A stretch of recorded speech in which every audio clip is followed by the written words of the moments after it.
MP3029 Inteligencia social por Daniel Goleman. Decir no a los impulsos. Semana tras semana, un hombre de Liverpool, Inglaterra, jugaba a los mismos números de la Lotería Nacional, 14, 17, 22, 24, 42 y 47.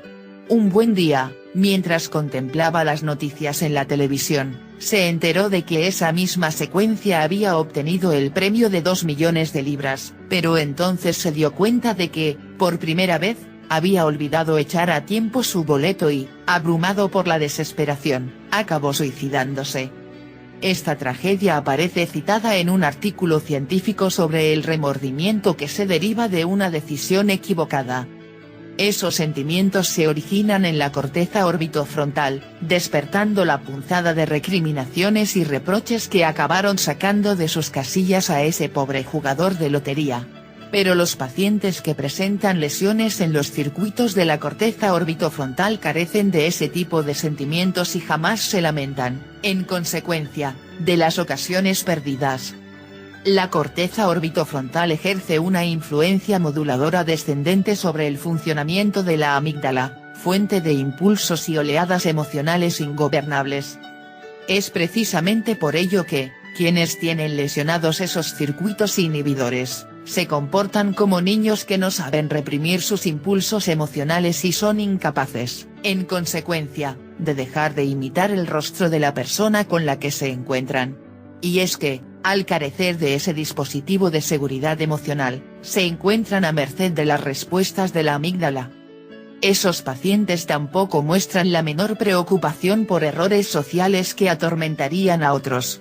Así, por ejemplo, no tienen problema alguno en besar y abrazar a un completo desconocido, en contar chistes que harían las delicias del más escatológico de los niños de 3 años o en revelar alegremente sus más embarazosas intimidades a cualquiera que esté dispuesto a escucharles, ignorando incluso el escándalo que ello pueda ocasionar. Tal vez sepan explicar racionalmente las normas sociales del decoro, pero no muestran el menor empacho en olvidarlas y quebrantarlas, como si el inadecuado funcionamiento de la corteza orbitofrontal impidiera a la vía superior modular el funcionamiento de la inferior. La corteza orbitofrontal también funciona mal en el caso de aquellos veteranos de guerra que, al contemplar una escena bélica en las noticias de la noche o la explosión de un camión en una película, se ven desbordados por la emergencia de sus propios recuerdos traumáticos. Esta es una respuesta que se origina en una sobreexcitación de la amígdala que envía equivocadamente oleadas de pánico a cualquier señal que evoque vagamente el trauma original. En condiciones normales, la corteza orbitofrontal evaluaría adecuadamente esos sentimientos primordiales de miedo y llegaría a la conclusión de que no se haya sumido en el fragor de la batalla, sino viendo sencillamente la televisión. Mientras la vía superior la mantiene a raya, la amígdala no puede desempeñar el papel de chico malo del cerebro. En este sentido, la corteza orbitofrontal opera como centro de control que puede reprimir los impulsos límbicos procedentes de la amígdala.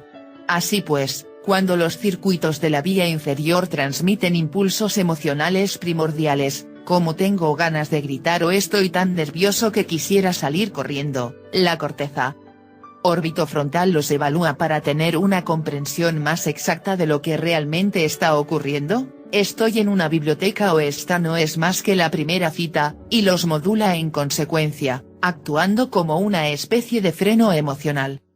En ausencia de este freno, nuestra respuesta resulta inadecuada.